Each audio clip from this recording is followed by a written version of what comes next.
Thanks, everybody. My name's Hunter Stenback. I'm a managing director here at Edelman Smithfield on the Special Situations and IR team. I've supported a dozen or more investor days over the past few years, and I'm joined by three great IR leaders who have all hosted their own events recently.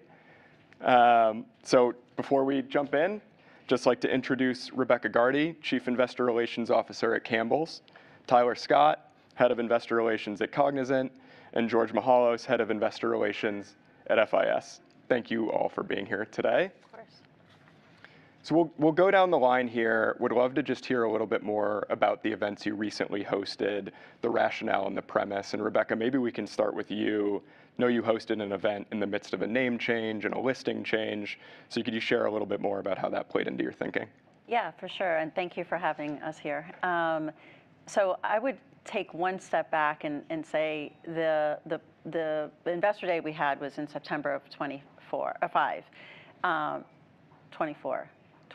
God, yes, 24. And the one before that was virtual.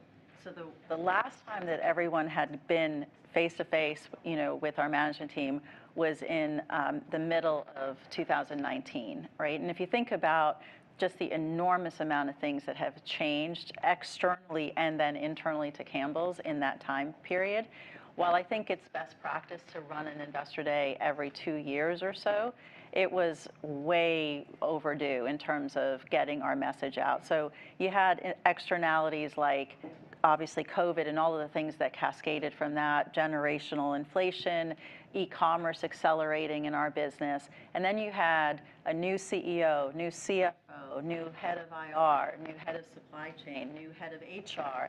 We had so many acquisitions and divestitures over those years that the company really had transformed since the last time everyone had been in person. So that was the backdrop. To your other points on the name change and the listing change, those were somewhat independent work streams that were underway while we were planning the investor day. And so I can start with the name change. So the company was founded in 1897, and it was Anthony, you're in the room, but our chief of comms officer. So in 1897, it was called the Joseph Campbell Preserve Company because we made all sorts of preserves. In 1905, we dropped the name.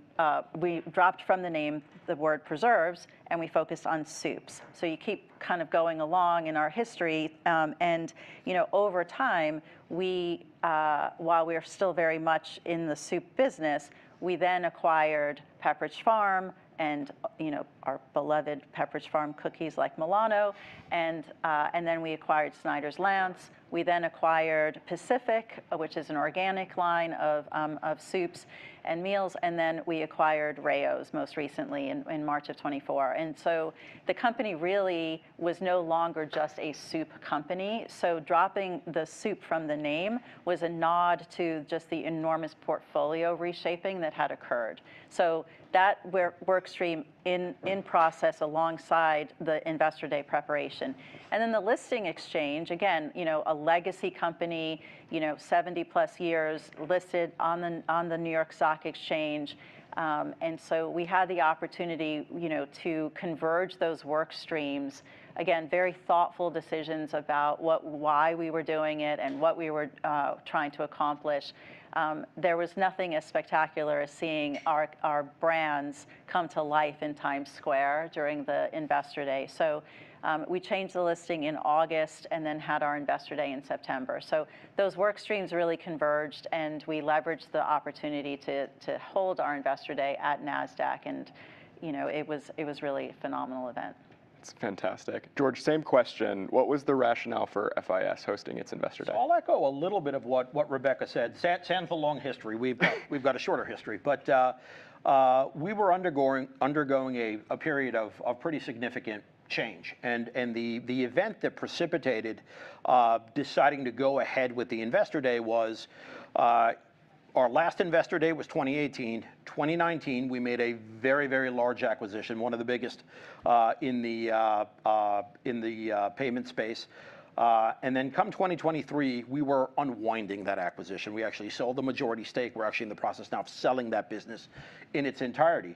So our whole operation was changing dramatically over the course of a couple of years, let alone in between that time, you obviously have COVID and the impacts from that. So that separation is what drove the decision and the timing to go in 2024 and do another Investor Day. And also a part of that, it was an entirely new management team. No one from the 2018 presentation was still a member of FIS by 2024. So we were reintroducing the company, reintroducing the management team. That was the catalyst for deciding to do it then. Got it. And then Tyler, similar question. Today's obviously a very dynamic macro environment. You hosted your event in March. What factors made up your decision to host and go forward at that time?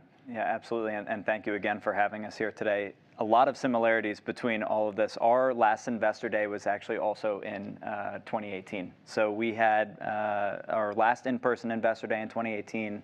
Similar to Rebecca, we did a virtual meeting in 2021 to kind of get us through. But over that period of time between 2018 and 2025, we actually have had 2 CEOs, 3 CFOs, a lot of turnover in our leadership team, and multiple strategic resets.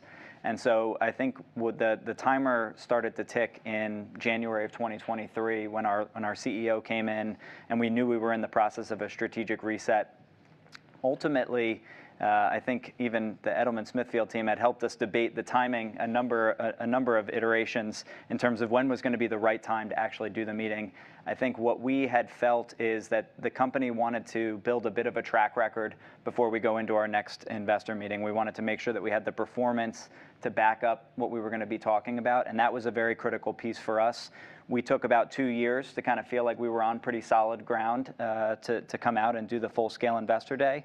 But it was really a combination of the strategy sort of being stable, the leadership being stable, the execution, and then I think, of course, kind of the confidence on the go forward, right? Of course, I'm sure later on, I know we'll be talking about financial guidance, but having the conviction to stand on stage and talk about the next several years was really, really important for us.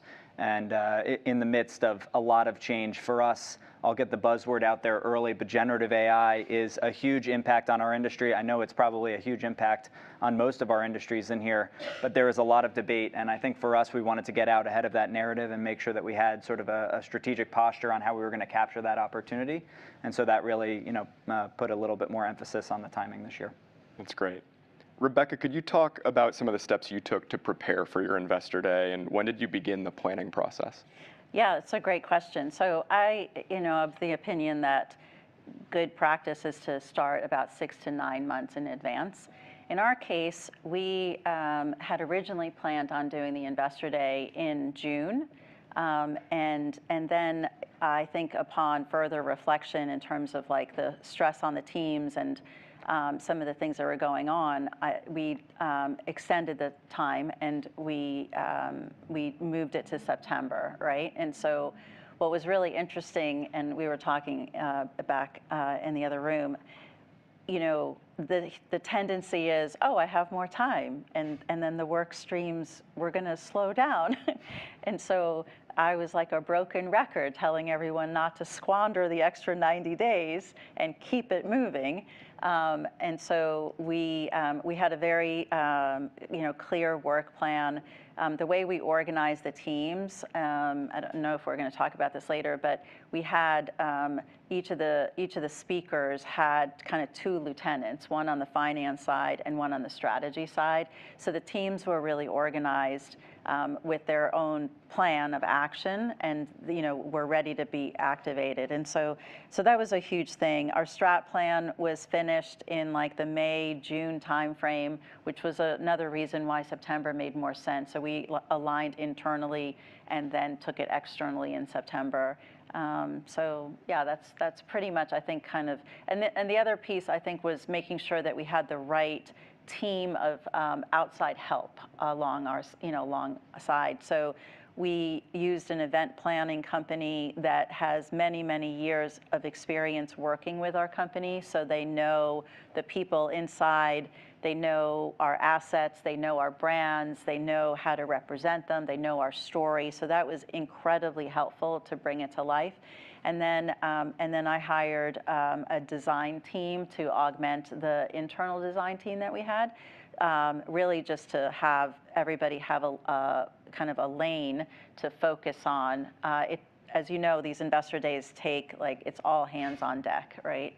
And I do think the last thing I'd add is that the tone has to come from the top, right? It was incredibly helpful to have, you know, the CEO drive the point home that this was an important moment in time for Campbell's to get investors off the sidelines and to really appreciate how transformed the company was, right? So our internal rallying cry was like, this is the time, right? Today is the day.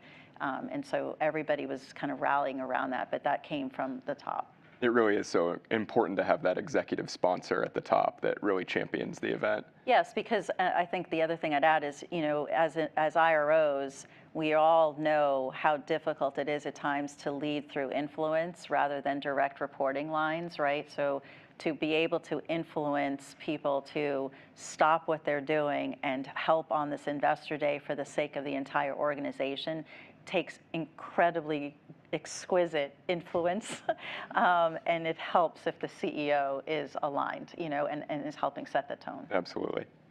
George, you announced earnings results the day before your investor day. Just curious if you could talk about that cadence and why you chose that timing. And then Tyler, I know you took a very different approach, so maybe you could tag on. Yeah, so we took a little bit of a uncanny approach. We reported earnings the night before and then went into the investor day the next day. Conference call the night before, no Q&A the night before. Now, before we go into the motivations, let me preface it by saying I would not recommend this approach if you've got a lot of explaining to do on that call.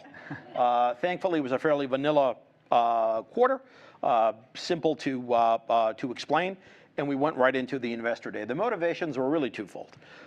One, we wanted the management team to be maniacally focused on the investor day and the messaging to come out of that. So to some extent, it freed them up to focus more on that. It also calmed them down, right? Whenever you're going through an earnings call, there's prep involved, there's Q&A prep involved. This allowed them to really focus on the investor day. The second thing is, hosting an event so close to an investor day, a call so close to the investor day, inevitably the Q&A is going to be around what is the long-term guidance, what can you tell us about the investor day. We wanted to just usurp all that and go focus on releasing all the info morning of at the investor day. That was the motivation. George, you're very brave. I would not have done that myself, but I'm glad it worked out. We took maybe more of a traditional approach, you know. So we're on a calendar year. We report Q4 results in early February, and we knew that we wanted to make sure that we were getting out our full year guidance before we got to the investor day. We were talking about it in the other room, but inevitably the focus on the multi-year outlook is going to creep in, and we wanted to make sure that we had a view on the next 12 months before we were talking about anything beyond that.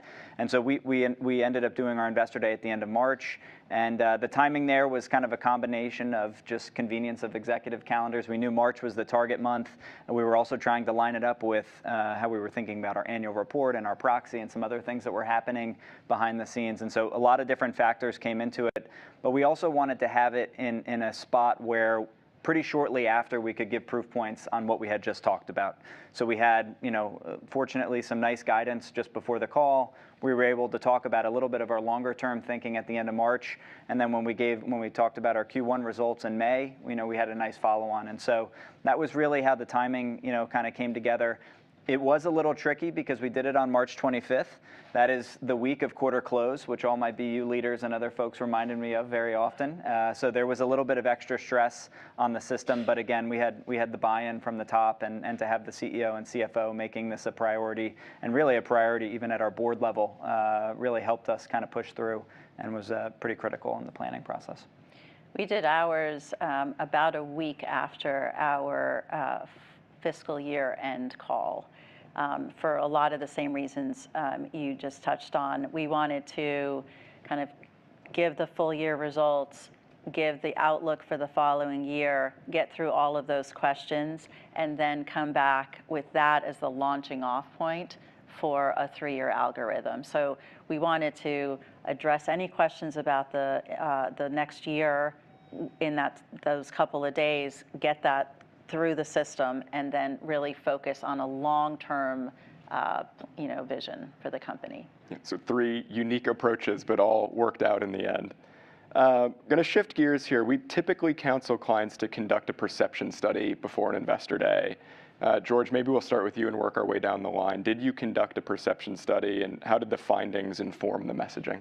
Yes, we did, and it was helpful. As you can imagine, leading up to the investor day and over the the course of business, if you will, as an IRO, you're always meeting with investors, you're always hearing from them. So we had a pretty good idea of what they wanted to hear, what they liked, what they didn't like.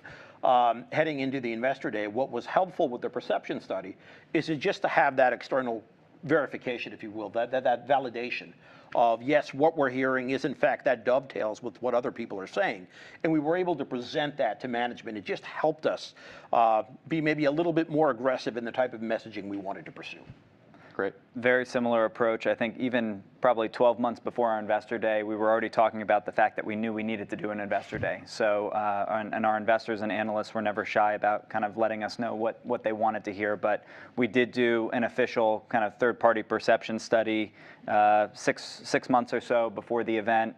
We also did, some offline conversations and other things with large shareholders to kind of validate some of those points, some things that were a little bit more specific around financial guidance. I think we had, some thoughts on a more unique approach, and we wanted to test that a little bit, and so that was important for us. But the perception study was critical, to have that kind of third-party validation on what we wanted to talk about.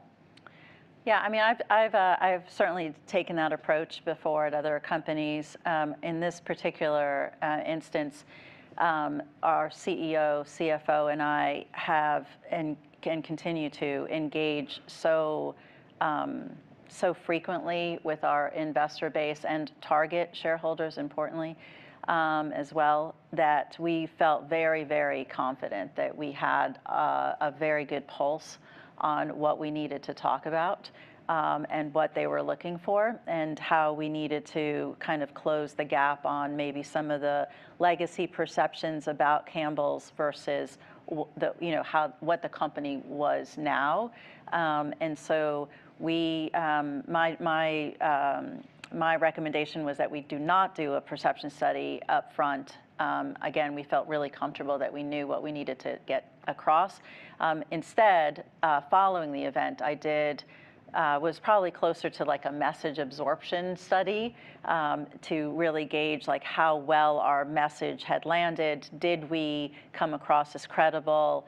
Did we provide the reasons to believe? Did the long-term algorithm kind of hold together? Could they see the path to accomplishing that? Did they understand the enormous transformation at almost every level and every corner of the company? And so we were really pleased with those results. But I've done it that way before, doing it before the event. I think in this case it was super helpful to do it after. Yeah. It's great to get that insight afterward and make sure that you can also address any misconceptions as well. George, could you talk a little bit more about the speaker selection process and how you went through narrative development? Did you decide on the number of speakers and who would be speaking first, or did you outline the event and then decide who should speak to those topics? Yeah, so that decision evolved over the course of preparation. Day one, we knew who we had to have present, right? CEO, CFO, and our division heads. That was sort of par for the course. As we were going through the preparation, kind of bringing together strategy and the like, what we saw is that technology was kind of the connective tissue, if you will, going across the presentation in the different segments. And so we brought in the CTO. We gave him a presentation slot. We actually slotted him in between CEO and the segment heads. And then roughly with about a month to go, kind of a late audible, if you will, we made another decision, and that was to bring in our head of platforms. This is sort of like next-gen technology, the cool stuff. We're all in suits, he's in a T-shirt, that kind of thing. And that was really to showcase the innovation going on at the company. This is what's different now versus, kind of your father's FIS. But the presentation slots and the lineup did evolve over the course of getting ready for the event. Tyler, what about you? Did your speaker list change during the process? Yes, it evolved actually a few times. We took a similar approach in terms of establishing sort of the initial outline, really on our strat plan that we had done the year before in September, right? So we sort of knew the core elements of what we were going to want to talk about. Of course, we had our anchors on our CEO and our CFO. We knew we were going to have our Chief People Officer. For those of you that don't know Cognizant, I'm sure not too many people in here do know, but we have about 350,000 people around the world. So we are kind of a very people and labor-intensive business, and so having our Chief People Officer, really made sense.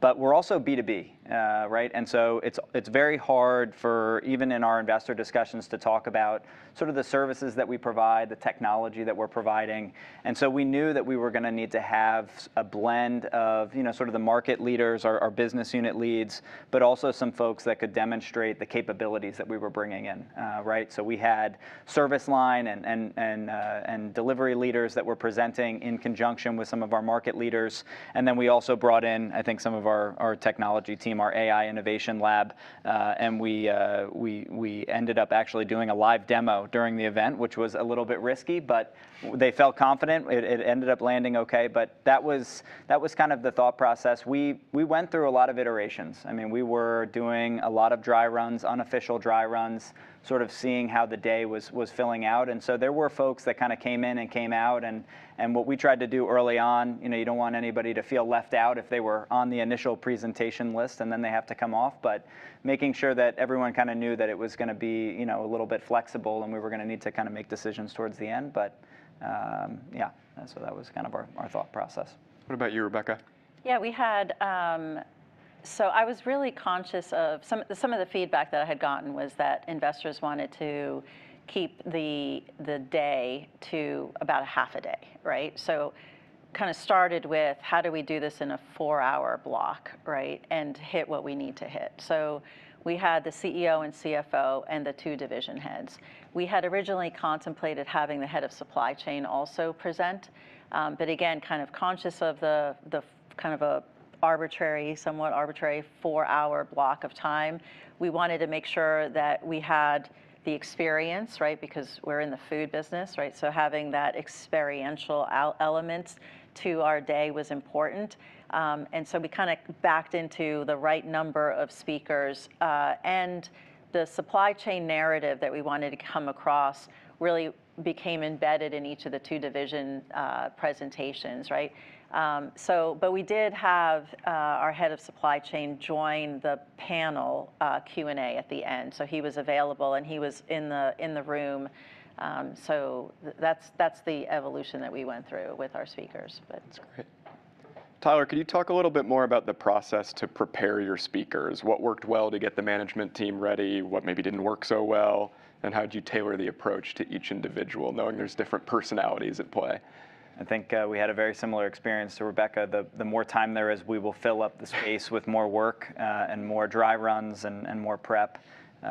So yeah, I think we had to stay flexible, right? We of course know how our CEO and CFO operate from a prep perspective, but most of the other presenters that we had during the day had never done an investor-facing event. Some of them, of course, a little bit more dynamic with sort of client-facing discussions and presented well, but they didn't have that direct kind of Wall Street, presentation experience. So we stayed flexible. I think we tried to bring, the right blend of getting the entire group together, even if they're a little bit unofficial in terms of dry runs before we had content fully developed. So all the speakers had the opportunity to hear how our CEO and CFO and strategy leaders were thinking about the day coming together. And then we broke it down into individual speaker tracks where, we did multiple sort of one-on-ones with speakers so they could prepare and feel comfortable, getting ready for the day. Your team was incredibly helpful as well in helping us do some of the speaker prep. It's always easier to have, one of our consultants come in and critique a speaker than for it to have to come from me. But that was very helpful just to do those dry runs. And I think where we ultimately landed is we only did one full start to finish dry run before the event, and it was a virtual meeting. Of course, we did sort of the day of, but that meeting was very critical for us. I remember it on a Saturday morning. We may have all been in the office together in sort of recording it, giving speakers what they needed to sort of hear themselves present. And so, I think we had to stay flexible. Each speaker has a little bit of a different style, but make sure that you're bringing everybody together so they know how to feed off of each other as well on the transitions and things like that. Yeah, we did. We did because every speaker had a finance and a strategy lieutenant assigned to them. They were very good about practicing their own piece, right? We did a full run of show from top to bottom on site the day before the event. And I would say one of the most helpful things that we did was we had all of the AV people there, a full run of show, but we also had the slide team. Invariably, there's going to be some changes at the last minute, and having them there, being able to capture the changes or the tweaks to language in the moment was incredibly helpful. One example that you never know how things go is when we had everybody sitting on the stage with the graphics behind them. Some of the graphics were, kind of hidden behind the chairs, and so we needed to redesign the slide on the fly the day before to bring up the graphics so that they could be visible, right? So those kind of things at the last minute are super helpful to have the right people in the room and do a full run of show, right? Yeah. The other thing I'd say is our comms team does an incredible job on executive visibility. So all of the execs are already media trained. So we had that kind of at our advantage.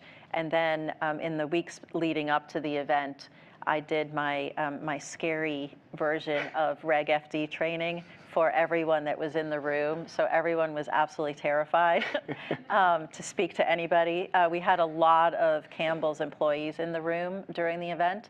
And so they were all very conscious of what they were saying. But always better to be prepared. Yeah. George, how did you think about maximizing attendance at your event? And did you only invite existing shareholders, or did you also invite prospective shareholders? We wanted to cast a pretty wide net, right? And my advice here is it's a little bit like your career path, right? Dress for the job you want, not the one you have now. It's not just inviting your current shareholders. We absolutely wanted to bring in prospective shareholders, and that included, in some cases, shareholders that have been out of the stock for 2-3 years, but who we know have a dedicated service analyst, for example. The other approach that we took from a targeting perspective is what kind of company are we, right? Like what kind of car is this that we're driving? We're a very stable, recurring revenue business, right? We don't really move too much up or down.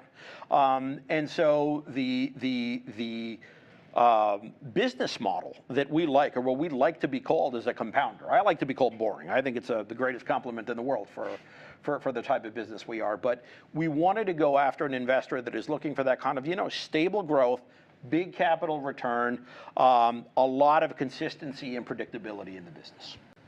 That's great. Tyler, could you speak a little more to the structure of your presentation? How did you organize it, and did you incorporate any digital assets? Yeah, so I think based on how our business is set up, I talked a little bit about sort of the market leaders and the service line leaders. We wanted to make sure we had a blend between those two, but the other big piece for us was bringing in some of these client discussions into the presentation. Again, kind of hard for investors to always take it from us in terms of the work that we're doing for customers, the value that we're bringing. And so we identified clients that, of course, would be willing to speak on stage, but also aligned with some of the strategic elements that we had throughout the day. We also brought in a partnership video.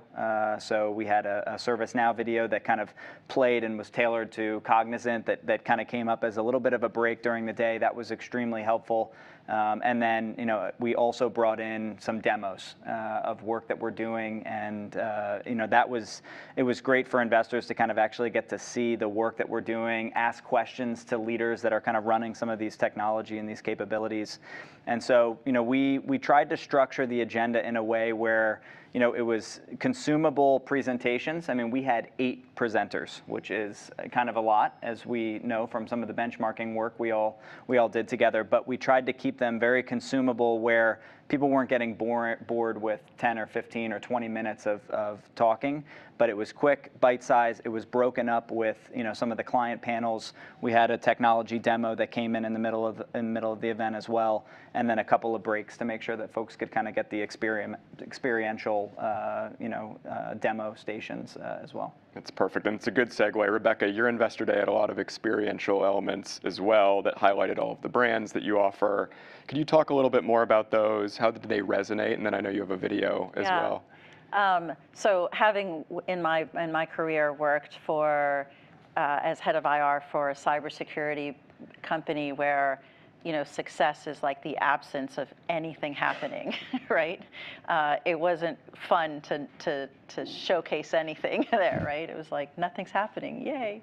And so just to be at a food company, right, where we have just like tremendous brands, and it was just so fun. So yeah, we have a quick video of the highlights of our Investor Day. Award-winning Investor Day. Oh no. There's more. There's more, I swear.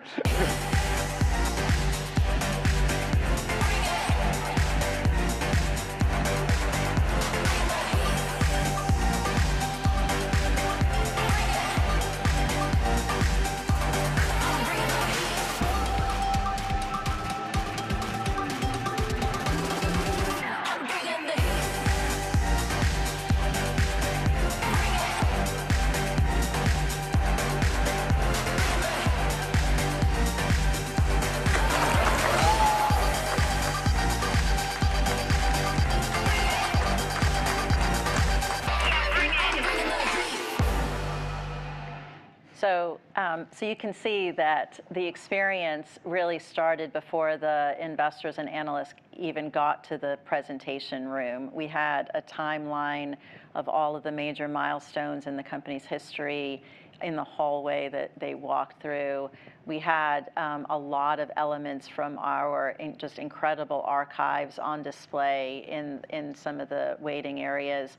And then during the event, we had a section that we called, kind of it was really like the immersive part of the event, where we set up 4 vignettes, really so that folks could experience the food in the way that they consume it. So we had one that was like an American dinner table, right, where we featured our soups and our sauces, right? We had a Rayo's display that felt very much like an Italian market.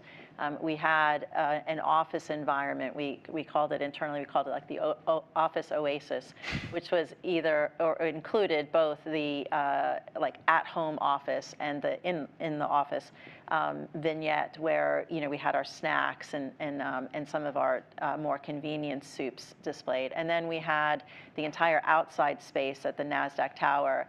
We turned into a tailgate environment where we had all of our snacks and featured like Cape Cod and kettle potato chips, and it was just an extraordinarily immersive environment.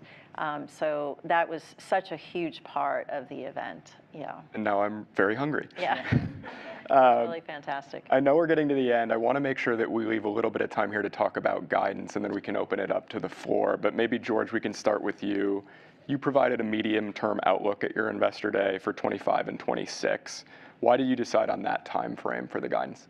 Yeah, so we did 2 things as it relates to the guidance. That medium-term time frame, which is 3 years out, and we also tried to focus investors on this idea of total return. The reason why we did the latter is, again, we're returning a lot of capital. There's buyback, there's dividend. It's in our DNA. It's a big part of the pull, if you will, for investors. The decision to go with 3 years is our business is fairly predictable. Again, in good times or bad times, really doesn't move all that much. And so what we're trying to convey to the investors is, we feel reasonably good that within this sort of guidance range, it's about a point or so for our revenue. Whether the economy slows down, whether things really pick up, we're probably going to be pretty close to here. And you should have a lot of confidence in us delivering these results. Got it. Rebecca, you provided quantitative ranges. Could you talk a little bit more about how you decided what type of long-term guidance to provide, qualitative versus quantitative, ranges versus more specific numbers? Yeah, sure. I mean, I think it goes back to what was the intent, right? And the intent was of the Investor Day. The intent was to showcase the transformation that the company had gone through and then provide a credible roadmap to the results that we believe we'll achieve over the long term. So it was very much architected like building blocks. So each speaker, put forth their component of the overall long-term algorithm, and then the wrapper around it was the CEO at the front end and the CFO on the back end that kind of brought it together. Again, very focused on making it credible, understandable, clear, with our conviction and reasons to believe on why we should achieve that. So we did have, a net sales, an adjusted EBIT, and adjusted EPS algorithm that we put forth, but throughout the entire day and in every presentation, there were lots of little, kind of building blocks and breadcrumbs that got you to the ultimate long-term algorithm. Yeah, that build that confidence in the model. Yeah. And then Tyler, Cognizant took a little bit more of a unique approach. You laid out plans to return to the winner's circle, roughly top quartile revenue growth compared to your peer group. How did you decide on that framing versus a range or an absolute target?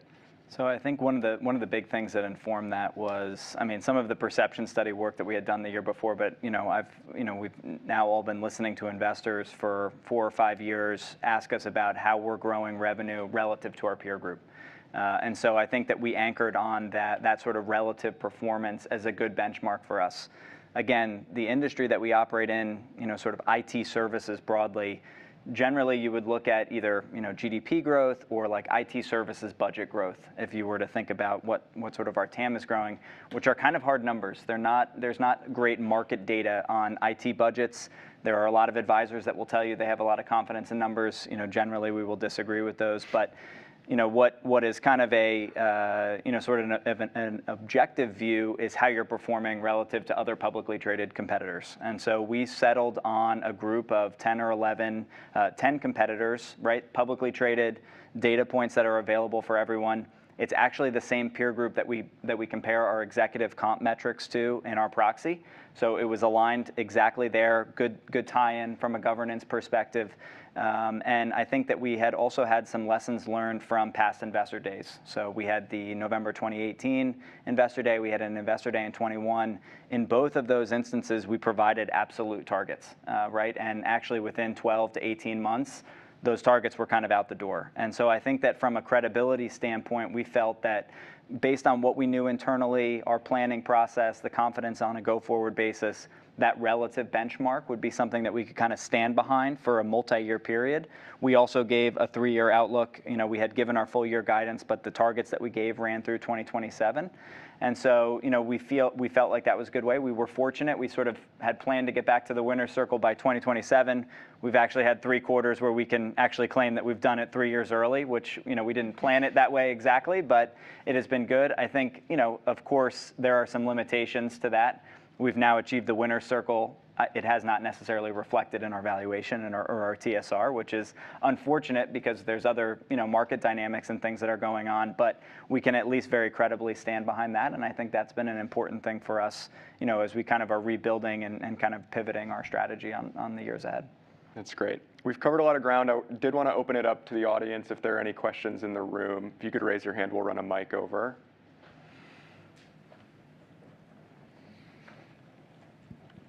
Prior to Investor Day, when you were thinking about what you would say, and you were doing your risk reward of potentially getting the investors excited versus getting out over your skis and promising things you couldn't deliver. How did those internal deliberations go? Anybody want to start?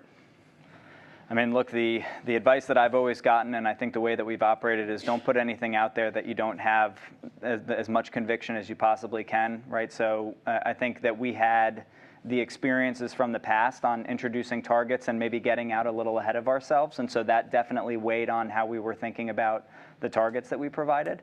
And so, that was a big piece of what informed kind of more of a relative basis. We did give absolute targets on margin expansion, but again, they were in areas that we felt we had control over, regardless of the macro environment. Yeah, I agree. Our approach, even to fiscal guidance, is very pragmatic. Kind of down the middle. Trying to not get ahead of our skis ever, even on a annual basis, right? So now that said, tariffs weren't a thing when we did our Investor Day in September, right? So the world has changed pretty dramatically for us since we did our Investor Day. I think in our situation, again, the catalyst for doing the Investor Day was the separation of a business that we had bought, a merchant acquiring business, which is far more volatile, more sensitive to consumer spending. The remainder of our business, which is basically selling software to banks, which is bank accounts and things like that driven, is fairly stable. So we felt really good about being able to put out a long-term set of numbers.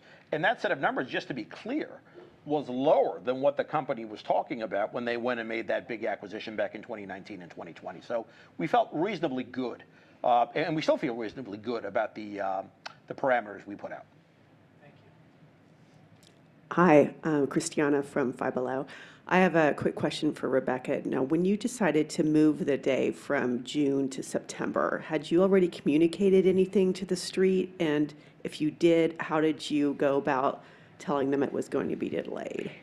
Yeah, it's a great question. So we had said that we were going to hold it in June. What became very clear was that would have been before we had reported our fourth quarter, right?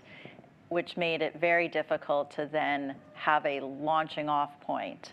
We needed to get to that fiscal year and know where we were landing and then build from there. So I think it was pretty much a non-event. I think, and like I said earlier, our head of comms is in the chief communications officer is in the room. I think him and I had endless conversations about, kind of gaming out what was going to be the reaction of moving it from June to September. And in the end, it was fairly non-eventful. There was so much else going on that I think it was also, I think there was, because of the timing in June and conferences like the Deutsche conference in the consumer space, I think there was somewhat relief that we weren't doing it in June, that we were going to do it in September. They wanted to go on vacation, so they were like, yay, September, it works for us. And so it really was non-event. I think we've got time for one last question in the room. Thanks so much. I'm Al Scott. I do financial comms at MetLife. And I'm just curious if each of you could speak a little about how you involved your comms teams. And Rebecca, you were just mentioning the endless conversations you had about moving that date. So just curious kind of where you see that best practice. Thank you. I mean, well, first he's here, so we're pretty much tied at the hip. I actually don't even sit with the finance team. I sit next door to our chief comms officer.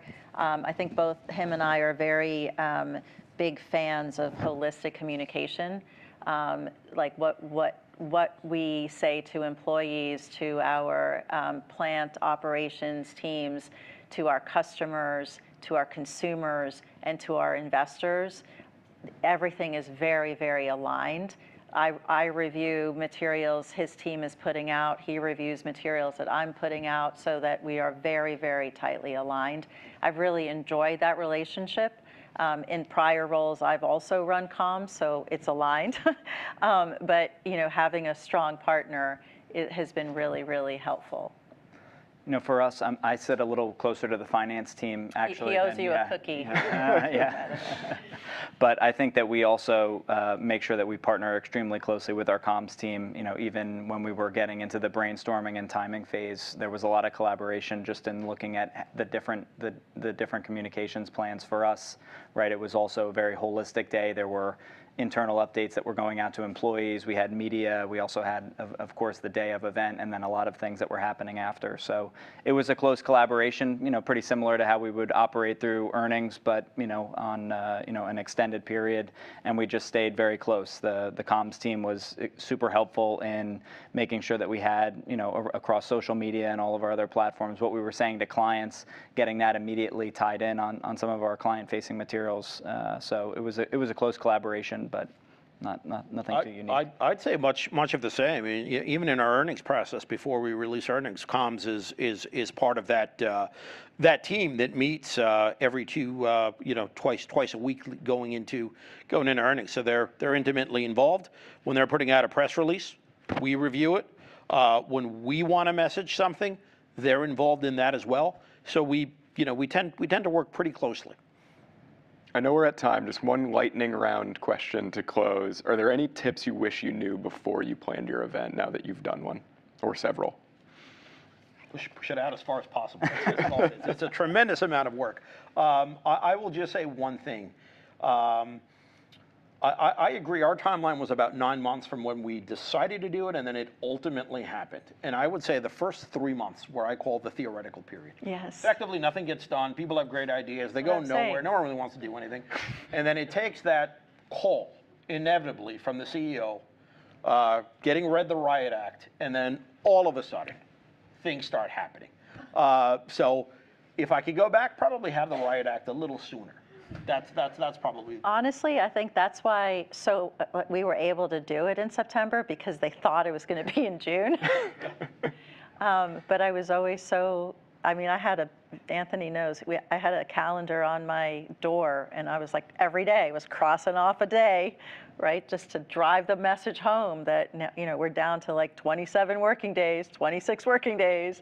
Everybody knew where we were at, but I think Hunter and Lex had let me know up front that no matter how much time you have, Yes, the 6 weeks leading up to it is really going to be where all the work happens. That was very true. I do wish the Riot Act would have worked, but I feel like we had the Riot Act, and still everyone just delays it until they absolutely have to. I mean, I think for us, the thing that I learned I would absolutely do again was on the demos and the client discussions, right? On a B2B business, those two things for me are kind of no-brainers in hindsight. They really were very powerful for the event, gave it a lot of credibility. So, Yeah, I would add, and I mentioned it earlier, to have the right partners and have people in the right seats, I think was really incredible. To have an events team that had worked so extensively with us before and knew our culture and knew our assets and knew how we were positioning our brands was really helpful, and you saw it in the video. And then the slide design team that I hired was extraordinary, and worked really closely with our own internal creative team. So having the right people and people that know your story and know your culture is really important. It's fabulous. Well, thank you to all three of you for sharing your insights Thank you today. for having us. Hunter.